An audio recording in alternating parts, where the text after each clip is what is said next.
हाय, संध्याकाळचे वाजले होते 5:45 आणि बाहेर तर भरपूर जोरदार गणपतीमध्ये उकडीचे आणि तळणीचे मोदक तर भरपूर खाल्ले होते, पण तरीसुद्धा त्यातले थोडेसे सारण शिल्लक राहिले होते. म्हणून म्हणलं राहिलेल्या सारणाचा आज मोदक करून टाकावा आणि ते पण उकडीचे, म्हणजे झटकन होते.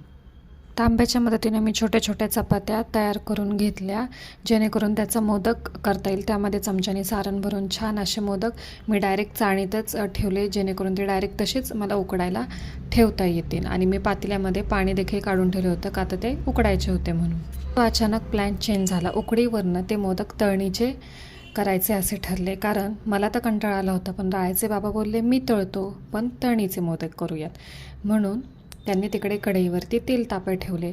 थोडे थोडे म्हणून जवळजवळ 15-16 मोदक तयार झाले. ते रायाच्या बाबांनी तळायला घेतले. तोपर्यंत इकडं मी बटाटे उकडले होते, कारण आज करायचे होते आलू पराठा. म्हणून मी मोदकाच्या कणकेवरच जास्तीचे कणिक मळले होते, का तर गरम गरम आलू पराठे करण्यासाठी.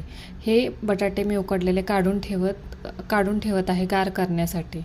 ते पूर्णपणे गार करून घ्यायचे, त्यामुळे पराठा करताना ते त्या कणकेला चिकटत नाही आणि पराठा फुटत नाही. ही मेन टिप आलू पराठा करताना लक्षात ठेवायची.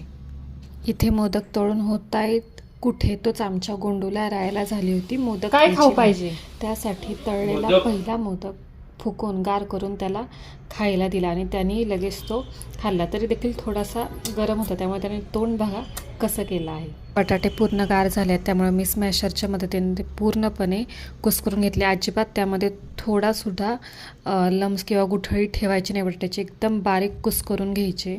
त्यामध्ये चवीनुसार ॲड केलं मीठ, हळद, हिंग, धनेजिरे पावडर, आमचूर पावडर, मिरची पावडर, 1 चमचा तेल, थोडीशी कुस्करलेली कसुरी मेथी आणि बारीक चिरलेली कोथिंबीर, आणि हे सगळं घालून चांगलं एकजीव करून घ्यायचं हे बटाट्याचं. आणि तुमच्या उंड्याच्या साईजनुसार त्याचे छोटे छोटे बॉल करून घ्यायचे.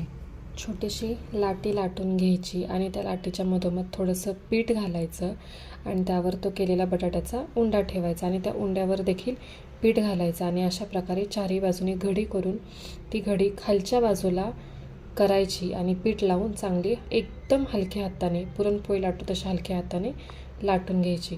तुम्ही बघू शकता सगळीकडनं व्यवस्थित पराठ्याला बटाटा पसरलेला आहे. आणि जी बाजू पराठ्याची जास्त आहे, म्हणजे पिठाची बाजू खालच्या साईडला आणि बटाट्याची बाजू वरच्या साईडला, अशाच पद्धतीने तव्यावर टाकायची. मस्त झाला होता पराठा. एकदा नक्की ट्राय करून खा. बाय.